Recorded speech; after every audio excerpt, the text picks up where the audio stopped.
le président de la République mënul tey di liggéey ak ay noonam ils n'ont pas la même vision des choses. am na yu des de.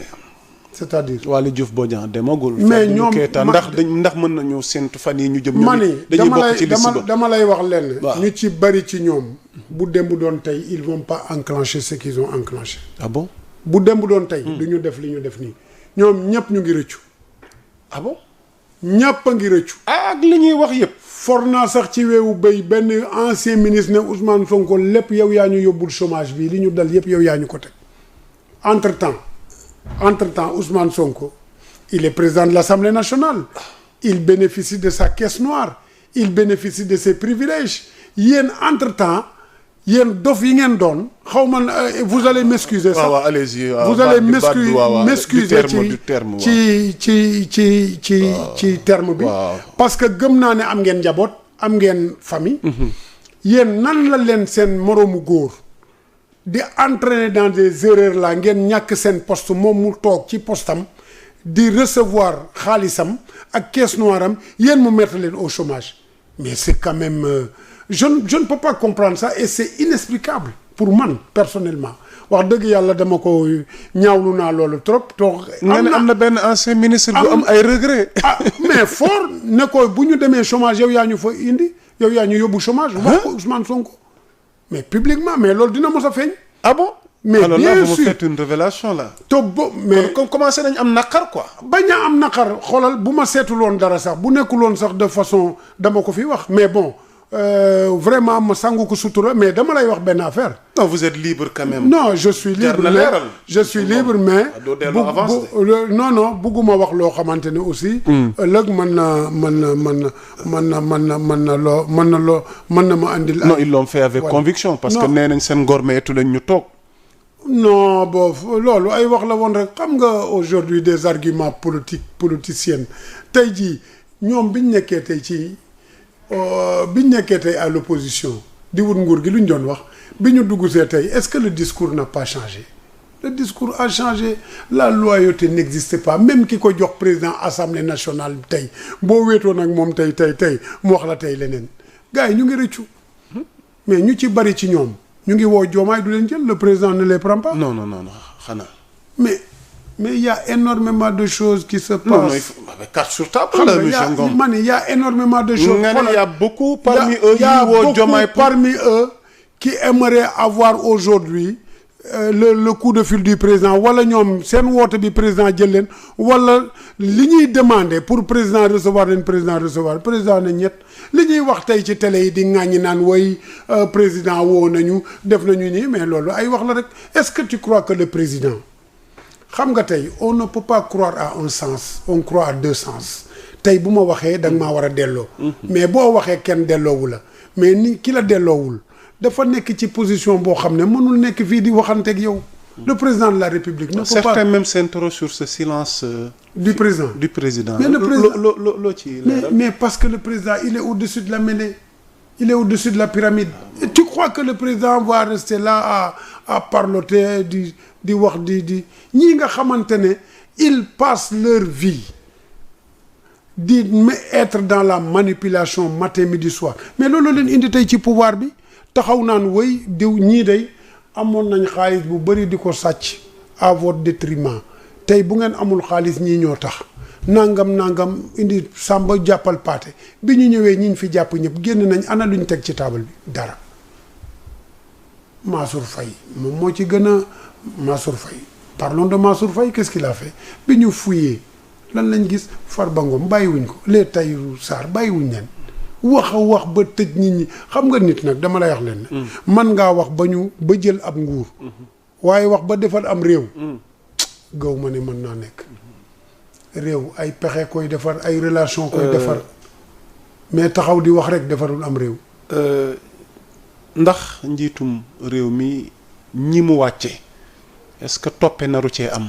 bañ a toppee mais quand on te confie une gestion boo paree du ñu fouiller la gestion am na ay xibaar yi ñu jot nee nañ au-delà des limogeages yëf yi jeexagul mënul jeex waaw il paraît que sax am na ci ay DG yi nga xamante ni seen gestion dese na am benn y a beaucoup de gap ay gab yu bëri. kon da ngay dëggal loolu. dama koy dëggal à 200% parce que aujourd'hui il se peut même qu'il y ait des DG yoo xam ne mucc ñu dem kaso ah. ñoom mais donte ñaanalu ma ko kenn itam. mais attends ñoom bi ñu ñëwee fekk fi ay nit lan lañ def ils ont fouillé dans leur gestion non au point même ils les ont même mis en prison ñenn ñu ngi daw ñu leen lancé ay mandat international ay mandat d'arrêt international ternir seen image bafouer seen dignité ak seen honneur aux yeux de leur famille pourquoi pas eux ñoom qu'est-ce qu'ils ont fait en 2 ans nga gis ñuy tabax ay R+4 takk fi ay jabar suba ngoon mais ba pare ñëw fii tey bëgg a nekk des donneurs d'exemple. non xanaa Diomaye du def chasse aux sorcières nag. Non pourquoi tu l'appelles chasse aux sorcières.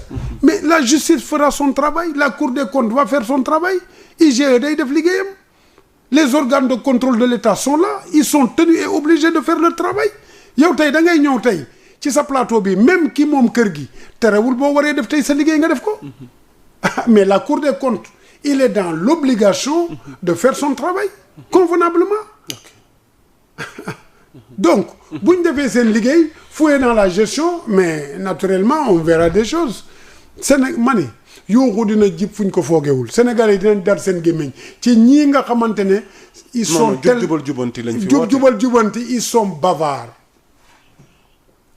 ils sont inefficaces nekk fi di wax suba ak ngoon lañ fi nekkee tey nag jox nañ leen ñu gérer mais bu ñu fouiller ba gis xëy na kenn du weddi parce que kaay ma wax la nag ñeneen nekkuñu fi de ña fuye woon ñeneen ñi ñoo fi nekk ba léegi garder les mêmes postes IGE ñen ñu leen Cour des comptes ñoo fi nekk ba léegi donc nag ngel la nag buñ leen fi jàppee ci ay mbir bu ñu taxaw fii naan dañ ko politiser Diomaye def léegi kee moo def lii chasse aux sorcières nañ ñu ci dimbali rek comme jox nañ leen ñu gérer 2 ans ku ci nekk ci ñoom la nga amoon xam nañ ko tey bu koo ci gis tey mu ngi funki leer nañ takk ñaareel di dawal oto yu dul jeex garde corps yi topp leen ñu tabax ay R+ yéen a ngi koy gis nañ ñu bu fekkee ne nag ci 2 ans man ngaa tabax kër goo xam ne mat na tey 300 wala 400 millions defe naa ne jëlee woo ko ci salaire même bu ñu évalué woon tey sa salaire nekk tey ci 5 millions ci 2 ans xanaa salaire boobu di nga ci fay ay facture di nga ci fay kër di nga ci joxe dépense et cetera xanaa mënoo fee tabax kër gu mat 400 millions donc bu ñu fuyee nañ gis c'est clair.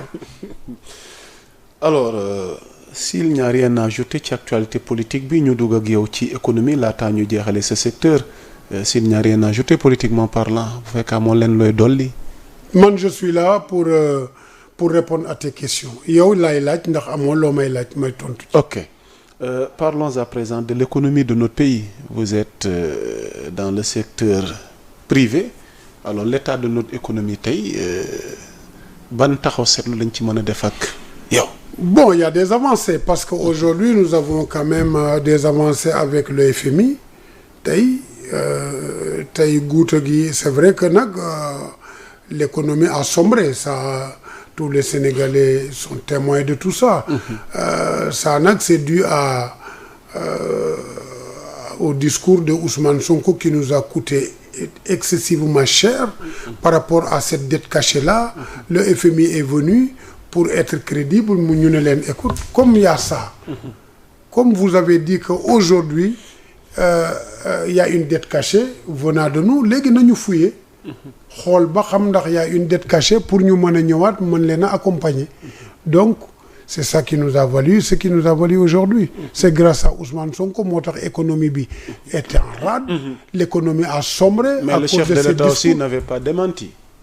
Non, le chef de l'État parce que quand Ousmane Sonko faisait sa conférence de presse depuis 2 ans donc gisuñu benn sortie officielle du chef de l'État mu démentir Ousmane Sonko mais le chef de l'État quand il nomme un premier ministre il le nomme parce qu'il lui fait confiance mais est-ce que yow mënoo def nit confiance nga dem ba ci biir xam ne kat kii confiance bi nga ko joxoon ak crédit bi nga ko joxoon dem nga ba xam ne kat kii ndikete li muy wax yëpp dara du ci dëgg le chef de l'État nag gàcce ngaalaama amul kenn ci Sénégal ku mos a taxaw dégg ko muy wax ci loolu naan y avait dette cachée ku ko déggit na ma tegal bande bi fii ma déglu ko il n'a jamais dit ça Ousmane Sonko moo yoroon loolu di ko woy fu mu taxaw ne dette cachée mieux mu ne tey buy def conférence de presse ba France 24 wala RFI dugg si soit mu génn wala ñoom ñu génn. waaw waxoon na ko. du ma ko waxoon. bu ma toxawee fii tey di la compter li mu waxoon weddi ko. fii la ñuy fanaan tey maag yow. lu mu wax midi et demi mu weddi ko midi et demi sax sori na. donc moom moo ñu indil guuta bii yëpp ba Sénégal tey nekk dans une crise économique accrue. mais nag yàlla mi dara tawul yàlla def na ci saafara. ba ñu am un ouf de soulagement mu jóge ci primature ba nga xam ne dénkoon nañ ko muy premier ministre. génn dem fële au niveau de l'Assemblée nationale donc moom dootul interférer dans les affaires de l'État. léegi nag woowaat nañ FMI. pour defaraat yeneen négociation ak ñoom. pour que FMI accompagne ñu. te it defe naa ne yeneen bailleur sawar nañ tey pour ñëw tey ci réew mi ndax Ousmane Sonko n'est plus aux affaires. Okay. Parce que tant que mu nekkoon na aux affaires économie sénégalaise narul woon décoller parce que homme d'affaires yi il ne voulait pas le voir en photo. Le FMI avait demandé tey que ne nañu def des enquêtes par rapport à la dette cachée. Donc de ce point de vue là dans la mesure où tey jóge na foofu. Je pense que lépp yàlla dimbale nañu. ba vraiment les choses vont encore redevenir à la normale.